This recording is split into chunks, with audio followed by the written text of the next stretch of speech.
falar um pouquinho da minha jornada. Eu venho de uma família racional.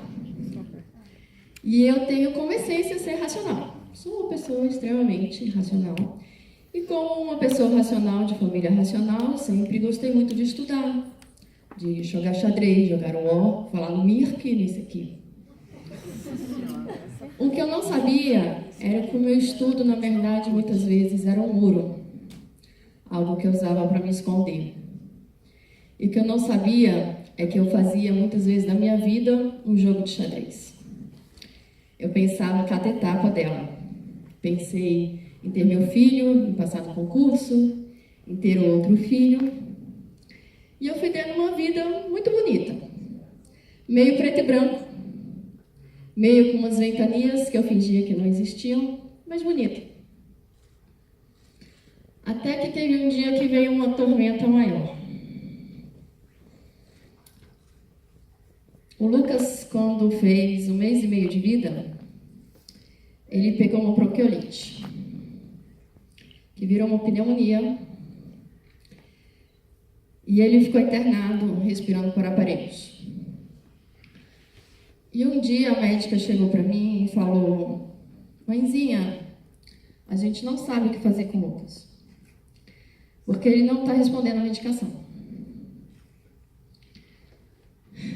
E aí, nesse dia, eu sentei e o que eu consegui pensar foi: eu não fiz medicina. Por que diabo que eu não fiz medicina? Eu tinha que ter feito medicina para poder resolver essa situação agora. Por que eu não fiz? E aí, como eu não fiz medicina, eu fiz TI, claro, né? Planejamento e controle, acima de tudo. Eu esperei. E eu não consegui fingir que aquela ventania não existia.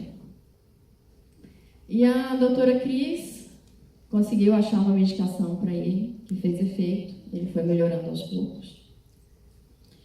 E quando ele saiu do hospital, eu tinha essas 2 coisinhas lindas para cuidar. Só que eu não era mais a mesma. Eu não tinha energia e eu não sabia o que fazer. Eu estava completamente perdida. E aí eu fui fazer algo que geralmente eu não costumava fazer. Eu fui pedir ajuda. Eu fui numa psicóloga e eu cheguei lá um dia com uma glândula inflamada no olho. Um buraquinho no olho. E ela chegou para mim e falou assim: "Mas o que é isso?" Aí uma glândula lacrimal que inflamou. Normal, né? Mas se está inflamado, não é porque tem alguma coisa para sair daí do olho? É tipo, alguma coisa para sair do olho? O que seria? Qual foi a última vez que você chorou? Eu, chorar? Sei lá. E ela, naquele dia que o Lucas ficou doente, você chorou? Eu, não. Não tinha tempo para chorar. E ela, tá bom, vamos acabar a sessão mais cedo hoje, você pode ir embora, gente. E eu fui com aquilo. Eu pensei, eu acho que eu preciso achar a minha emoção. Tem alguma coisa aqui dentro que eu tenho que encontrar e eu estou perdida, eu não sei o que fazer.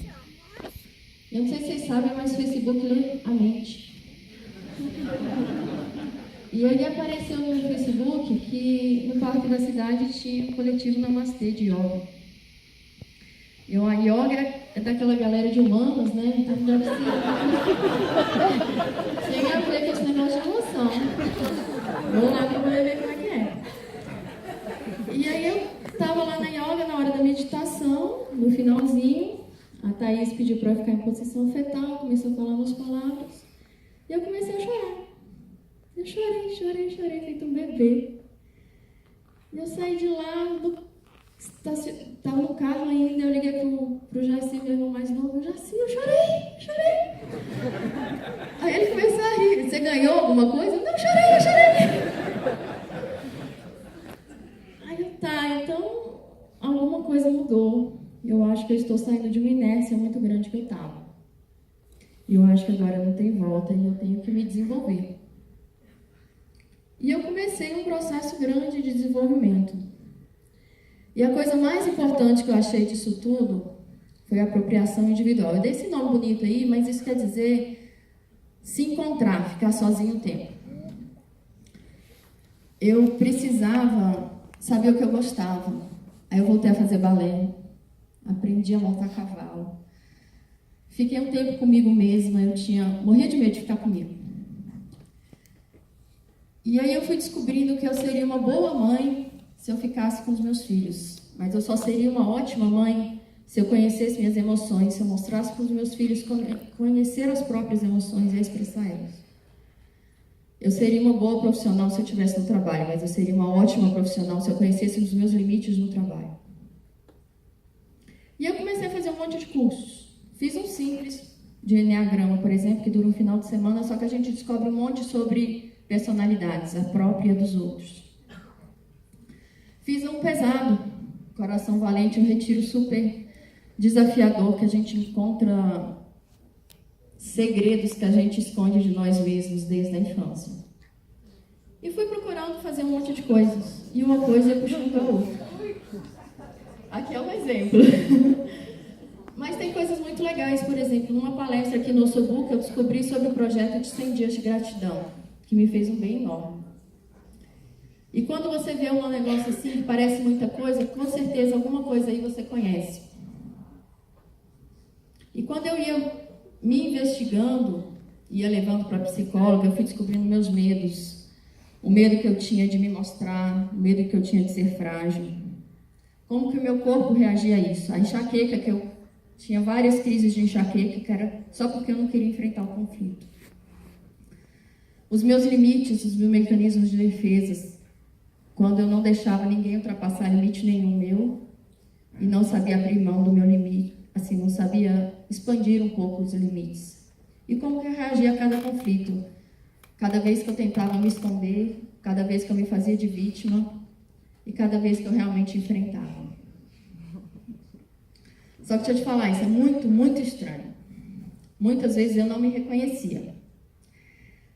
E eu pensava, não, esse defeito aí, pra quê? Tem isso não. E é muito difícil, mas é importante.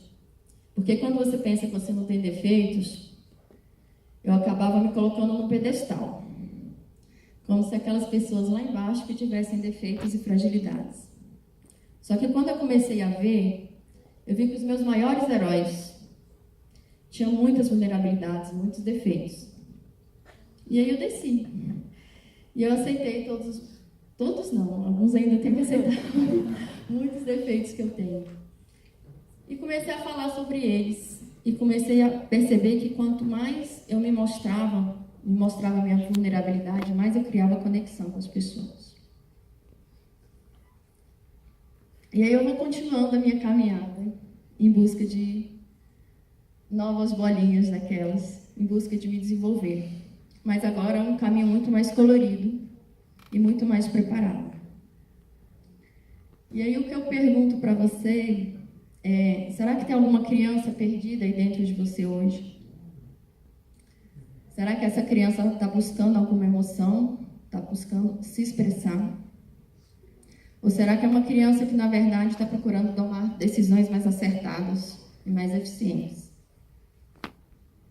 Ou é uma criança que já sabe o caminho, só precisa de coragem para seguir esse caminho? E o que você vai fazer com essa criança? Ela vai continuar na inércia ou você vai permitir que ela se desenvolva? No meu caminho, eu encontrei muitos amigos que me mostraram várias daquelas bolinhas, que conversaram comigo sobre as suas vulnerabilidades, que me permitiram me mostrar minha vulnerabilidade. Isso é essencial. Ninguém caminha sozinho. E é lindo você conseguir inspirar e conseguir ser inspirado pelos outros. E hoje, se eu puder inspirar algum de vocês aqui, já vou estar feliz. Contem comigo. Obrigada.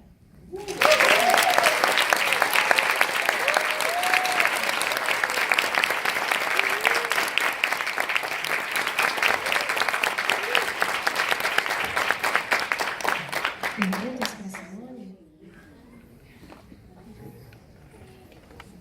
Só levantar o dedinho. Estou indo. Espera aí. E aí, qual desses você é hoje, hein?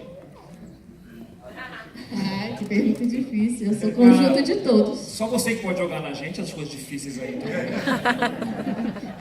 Aprendi com o mestre. sou um conjunto de todos. Tem muitas vezes que eu ainda procuro expressar minha expressão, tem vezes que eu quero um pouco mais de racionalidade. Coragem sempre. Obrigado, querida. Muito bem, parabéns, viu? Quer saber?